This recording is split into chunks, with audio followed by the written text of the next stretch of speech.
പ്രസംഗത്തിനിടെ മുഖ്യമന്ത്രിയോട് ചോദ്യം ചോദിച്ച ആളോട് വീട്ടിൽ പോയി ചോദിക്കാൻ മുഖ്യമന്ത്രിയുടെ മറുപടി. കോന്നിയിൽ തിരഞ്ഞെടുപ്പ് കൺവെൻഷനിൽ പ്രസംഗിക്കുന്നതിനിടെയായിരുന്നു സദസ്സിലിരുന്ന ഒരാൾ ഒരു ചോദ്യം ചോദിക്കാനുണ്ടെന്ന് മുഖ്യമന്ത്രിയോട് പറഞ്ഞത്.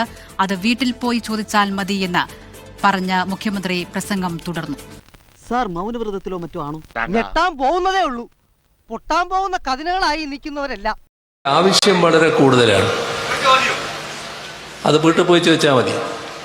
അറ്റത്തൊക്കെ കല്ല് കെട്ടി തൂക്കിയിട്ടേക്കത്തില്ലേ, അതുപോലെ വല്ല കല്ല് വാങ്ങണം കെട്ടി തൂക്കിയിട്ട് നിന്റെ കഴപ്പങ്ങ് മാറും.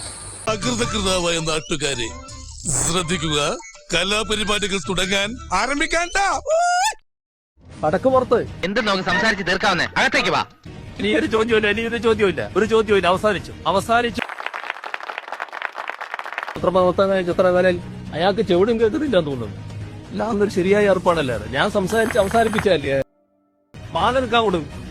അമ്മാതിരിക്ക് വേണ്ടി കേട്ടോ. നിങ്ങൾ ആളെ വിളിച്ചാൽ മതി. എന്തും കാണിക്കാനുള്ള ഒരു വേദിയാണ് യോഗം എന്ന് കരുതരുത്. ഒരു പടുമുള പോലെ വളർന്നത് കൊണ്ടാവും എല്ലാവരോടും അല്പം ക്രൂരമായി പെരുമാറാൻ എപ്പോഴും എനിക്കിഷ്ടമാണ്, രസമാണ്. ഇനി ഞാൻ സംസാരിക്കുന്നതായിരിക്കും നല്ലത്.